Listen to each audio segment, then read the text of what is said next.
Salamat sir kasi nanghingi ako ng consent. Kasi kayo po yung dating asawa nung nagpagamot dito noon. Para sinaniban yata sir no? Tama no? Para may, Meron siyang may pumasok. Ibig sabihin, yung, by the way, yun lang naman po kaya po ako nanghingi ng consent. Kasi i-confirm ko po na kamusta na po yung kalagayan niyang iniinda po ni Mrs. po ninyo noon. Yung naging improvement sabi po ninyo. Actually, nung after ng healing ni Maestro, Mm.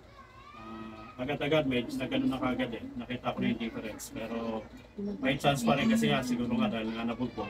Kaya ganun. Pero malaking pinagkaiba. Opo. Ano talaga?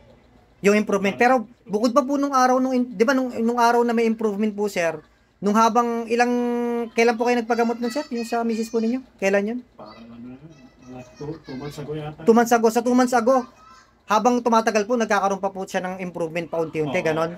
And up until now. So yung ngayon, yung... Actually, may video ko nung ano, hindi ko lang kung saan ko na-save to eh. Naglalakad siya, nauna pa siya. Pero dati hindi po ganon. Kasi nakakain ko eh. Pero ilang years siyang nagpa-doktor sir? Ano eh, Bago siya nagpagamot ng mga gamot dito? Ilang years? mga 2 years yata. 2 years. Naramdaman niya yun, meron na siguro mga 3 taon. 3 taon na. Unang Tapos, naramdaman, tapos yung sa doktor, siguro mga 1.5 or 2. pero, nung nagpa-doktor siya, yung sa totoo lang po, may naging improvement po ba doon o wala? Yung totoo po. Bumabalik din eh. Kumbaga nagkakaroon na... Therapy ang ginagamit Opo. sa kanya. Pagka therapy siya, gumiginawa. Okay. After ilang anong leba ba? Ilan po yung tinatagal bago bumabalik po yung sinasabi niyong bumabalik talaga yung same? Sandali lang.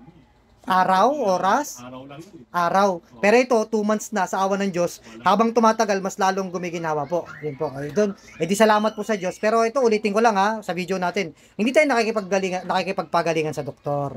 Ang gusto ko lang naman po is, kasi pag may pang spiritual kasi, talagang yun po ang katotohanan. Natatabunan ng spiritual yung sakit, kahit may pang-physical na sakit, hindi nagiging effective or successful yung treatment, operation, at gamot pang doktor. Hindi po talaga. Ngayon, kung wala kang spiritual na karamdaman, nagpa-doktor ka at may pang-doktor ka sakit, gagaling ka talaga sa doktor. So, kaya kinaklarify lang po natin kasi pangit naman yung baka mamaya maging dating sa viewers natin, mas magagaling pa pala kayo sa doktor hindi po ganon. No, para nililinaw lang po natin. Kumbaga, pang-albularyo, pang doktor na sakit, pang doktor. So, ganon. Pero pag pinag-combine, mas maganda. Mas mabilis po yung improvement tsaka progress ng karamdaman ng pasyente po. So, yun po. So, sige, God bless sir. So, I hope na talaga yung konti pang natitira ngayon, sa awa ng Diyos, 2 months na. Sabi nyo dati, araw lang bumabalik. Ngayon, konti na lang. Di, may exercise pa akong ipinaturo ulit na hindi nagagawa ni ma'am pala. Pero alam ko dati, tinuro ko yun Siguro nakalimutan lang. Kasi, marami po kasi akong mag-advise. No? Pagka naggagamot kasi ako, marami akong advices. Siguro sa daming advices, sa maraming kwentuhan minsan, matagal, nakakaligtaan po. Pero ngayon, binidyohan na ni sir, si sir na nagkusa, ayun, hindi na po makakalimutan yung exercise na yon. I assume na mas lalo talagang wala na, kahit yung konti, wala na rin. O in Jesus name po ha.